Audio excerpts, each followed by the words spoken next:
கைதாகும் எடப்பாடி பழனிசாமி, தேர்தலில் போட்டியிட தடை. உச்சகட்ட அதிர்ச்சியில் அதிமுகவினர். அதாவது தமிழக சட்டமன்ற தேர்தலுக்கான தேதி அறிவிக்கப்பட்ட பிறகு அரசியல் கட்சிகள் அனைத்தும் தங்களுடைய தேர்தல் பணிகளை தீவிரப்படுத்தி வருகின்றன. அந்த வகையில் திமுக தனது கூட்டணி கட்சிகளுடன் தொகுதி பங்கீடு குறித்து இறுதி முடிவை எடுத்து வருகிறது. மறுபுறம் என்டிஏ கூட்டணிக்குள் விஜயின் தாவேக்காவை கொண்டு வருவதற்காக பாஜக தலைமை பல ரகசிய உத்தரவாதங்களை கொடுத்திருக்கிறது. ஆனால் பாஜக தந்த உத்தரவாதங்களை அதிமுக தலைமை ஏற்றுக்கொண்டு விட்டதா? அப்படி இல்லை என்றால் முதலில் அதிமுகவிடம் ஒப்புதலை பெறுங்கள் என்று பாஜகவிடம் விஜய் கூறிவிட்டதாக தகவல் வெளிவந்துள்ளது. இதனையடுத்து அமித்ஷா கொடுத்த அட்வைஸின்படி மத்திய அமைச்சர் பியூஷ் கோயல் எடப்பாடி பழனிசாமியுடன் பேச்சுவார்த்தை நடத்தினார். கான்ஃபரன்ஸ் காலில் நடந்த அந்த பேச்சுவார்த்தையின் போது பாஜகவின் துணை தலைவரான ஜெயப்பிரகாசும் உடன் இருந்தார். பியூஷ் கோயலுக்கும் எடப்பாடிக்கும் இணைப்பு பாலமாக அடிக்கடி இருந்து வருபவர் ஜெயப்பிரகாஷ். கான்ஃபரன்ஸ் காலில் நடந்த அந்த விவாதத்தின் போது பாஜக தரப்பிலிருந்து விஜய்க்கு கொடுக்கப்பட்ட உத்தரவாதங்களை சுட்டிக்காட்டி பேசிய பியூஷ் கோயல், திமுகவை வீழ்த்த விஜயை கூட்டணிக்குள் கொண்டு வருவதுதான் சரியாக இருக்கும். திமுகவை வீழ்த்தி ஆட்சியை பிடிப்பது நமக்கு முக்கியம். ஆனால் விஜய்க்கு அப்படி இல்லை. அவர் தேர்தலில் தோல்வியடைந்தாலும் இழப்பதற்கு அவரிடம் ஒன்றுமில்லை. வெற்றி தோல்வி சகஜம்னு ஒரு ஸ்டேட்மெண்ட் கொடுத்துவிட்டு அவர் மீண்டும் சினிமாவுக்கு கூட போய்விடலாம். ஆனால் அதிமுக பாஜகவிற்கு அப்படி இல்லையே. அதிமுக ஆட்சிக்கு வராமல் போனால் உங்கள் நிலை என்னவாகும் என யோசியுங்கள். உங்களுக்கு எதிராக உங்கள் கட்சியின் சீனியர்களே கலகம் செய்வார்கள். இது உங்களின் தலைமைக்கு ஆபத்தை உருவாக்கலாம். அது மட்டுமில்லாமல் அடுத்த 5 ஆண்டு காலம் அதிமுகவை காப்பாற்ற நீங்கள் போராட வேண்டியது இருக்கும். அதற்குள் உங்களை நம்பியுள்ள அதிமுக தலைவர்கள், நிர்வாகிகள் என பலரும் திமுகவுக்கும் விஜய் கட்சிக்கும் தாவி விடுவார்கள். அதனால் திமுகவை ஆட்சியிலிருந்து அகற்ற வேண்டிய தேவை நமக்குத்தான் இருக்கிறது. எனவே என்டிஏ கூட்டணிக்குள் விஜயை கொண்டு வருவதில் பல நன்மைகள் இருக்கிறது. விஜய்க்கு ஓகே சொல்லுங்கள், மற்றதை நாங்கள் பார்த்து கொள்கிறோம் என்று யதார்த்த அரசியலையும் எதிர்கால அரசியலையும் பேசியிருக்கிறார்.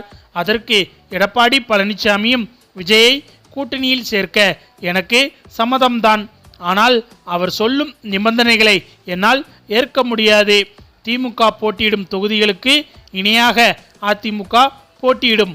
1-2 வேணுமானால் கூடுதல் குறைவாக இருக்குமே தவிர மிகவும் குறைந்த தொகுதிகளில் போட்டியிட அதிமுக சீனியர்கள் ஒத்துக்கொள்ள மாட்டார்கள். அதே சமயம் நமது கூட்டணிக்கு அவர் வருவதாக இருந்தால் அதிகபட்சமாக 25 தொகுதிகள் மட்டும்தான் தர முடியும். அது கௌரவமான எண்ணிக்கை தான். அதை தாண்டி வேறு எந்த நிபந்தனைகளையும் என்னால் ஏற்க முடியாது. அதிமுக சீனியர்களும் 25க்கும் அதிகமான சீட் தர ஒப்புக்கொள்ள மாட்டார்கள் என்று எடப்பாடி பழனிசாமி தெரிவித்திருக்கிறார். ஒரு கட்டத்தில் தொகுதி எண்ணிக்கையை தாண்டி 2.5 வருடம் சிஎம், துணை முதல்வர், கேபினெட் அமைச்சர் என்ற கோரிக்கைகள் தொடர்பான பேச்சு எழுந்தபோது அதிக தொகுதிகளுக்கே ஓகே சொல்ல முடியாது. அப்படி இருக்கும்போது கூட்டணி ஆட்சி என்கின்ற விவாதம் தேவையற்றது. இதில் எங்களுக்கு விருப்பமில்லை. தேர்தல் முடிவுகளுக்கு பிறகு ஆலோசிக்க வேண்டியதை இப்பொழுது பரிசீலிக்க கூட என்னால் முடியாது, ஓகே சொல்லவும் முடியாது என்று எடப்பாடி பழனிசாமி கூறிவிட்டார். அதிமுகவின் இந்த பதிலால் அதிர்ச்சியான பியூஷ் கோயல் உடனடியாக எடப்பாடி பழனிசாமியின் நிலைப்பாட்டை அமித்ஷாவுக்கு தெரிவித்திருக்கிறார். இதனை அடுத்து விஜயை மையப்படுத்தி அடுத்த கட்ட நகர்வுகளை தொடரலாமா அல்லது அதிமுகவிடமிருந்து பாஜகவிற்கான சீட் எண்ணிக்கை குறித்து பேச்சுவார்த்தையை தொடங்கலாமா என அமித்ஷா தரப்பில் ஆலோசிக்கப்பட்டுள்ளது. இந்த நிலையில் உச்சநீதிமன்றத்தில் நிலுவையில் இருக்கும் எடப்பாடி பழனிசாமிக்கு எதிரான சொத்து குவிப்பு வழக்கு திடீரென்று உயிர் பெற்றுள்ளது. இந்த வழக்கு குறித்து நேற்று தாக்கல் செய்யப்பட்ட மனுவை விசாரித்த நீதிமன்றம் நிலுவையில் உள்ள இந்த வழக்கு வருகின்ற ஏப்ரல் 14ஆம் தேதி விசாரணைக்கு எடுத்துக்கொள்ளப்படும் என்று தெரிவித்திருக்கிறது. உச்ச நீதிமன்றத்தில் திடீரென உயிர் பெற்றுள்ள இந்த வழக்கு எடப்பாடி பழனிசாமிக்கு அரசியல் ரீதியாகவும் சட்ட ரீதியாகவும் பெரும் நெருக்கடியை கொடுக்கக்கூடியது. ஒருவேளை தேர்தல் பிரமாண பத்திரத்தில் சொத்துக்கள் குறித்த தகவல்களை மறைத்து இருக்கிறார் என்று நிரூபிக்கப்பட்டால் அது அவரது எம்எல்ஏ பதவிக்கு ஆபத்தாக முடிவதோடு மட்டுமல்லாமல் தேர்தலில் போட்டியிடுவதற்கு தடை விதிக்கவும் வாய்ப்பு இருக்கிறது என்பது குறிப்பிடத்தக்கது. இந்த நிலையில் இந்த வழக்கை தங்களுக்கு சாதகமாக பயன்படுத்தி கொள்ள பாஜக மேலிடம் திட்டமிடுவதாக தெரிகிறது. எடப்பாடி பழனிசாமி தொடர்ந்து பிடிவாதம் காட்டினால் இந்த வழக்கின் வேகத்தை அதிகரித்து அவரை சட்ட சிக்கலில் முடக்குவது அல்லது கட்சியின் மற்ற சீனியர்களை தங்கள் பக்கம் இழுத்து அதிமுகவை பலவீனப்படுத்துவது என பாஜக காய் நகர்த்த முயற்சி செய்யலாம்.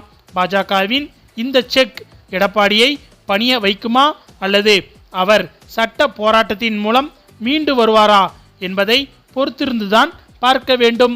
இந்த நிலையில் இது ஒருபுறம் இருக்க, தற்போது அதிமுக முன்னணி தலைவர்கள் எடப்பாடிக்கு மேலும் ஒரு சிக்கலை ஏற்படுத்தியிருக்கிறார்கள்.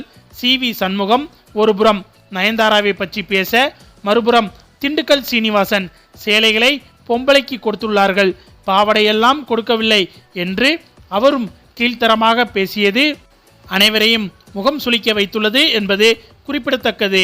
இந்த நிலையில் எடப்பாடி பழனிசாமி மீதான கொடநாடு விஷயத்தையும் தற்போது பாஜக இழுத்துள்ளது. இது தொடர்பாக எடப்பாடி பழனிசாமியை உடனடியாக கைது செய்ய வேண்டும் என்றும் அவரிடம் விசாரணை நடத்த வேண்டும் என்றும் போலீசார் அவரது வீட்டிற்கு சென்றதாக கூறப்படுகிறது. இந்த நிலையில் இது பாஜகவின் வேலைதான் என்று கூறப்படுகிறது. இது அதிமுக நிர்வாகிகளிடையே பெரும் சலசலப்பை ஏற்படுத்தியிருக்கிறது. மேலும் எடப்பாடி பழனிசாமி தற்போது பாஜக வைத்த செக்கில் நன்றாக மாட்டிக்கொண்டார் என்று அதிமுக நிர்வாகிகள் பலரும் புலம்பி வருகின்றனர் என்பது குறிப்பிடத்தக்கது. ஓகே ஃப்ரெண்ட்ஸ், இதை பற்றிய உங்களுடைய கருத்துக்களையும் மறக்காமல் கமெண்ட்ல சொல்லுங்க. மேலும் இந்த வீடியோ பிடிச்சிருந்தா லைக் பண்ணுங்க, ஷேர் பண்ணுங்க, நம்ம சேனலை மறக்காம சப்ஸ்கிரைப் பண்ணுங்க. தேங்க்ஸ் ஃபார் வாட்சிங்.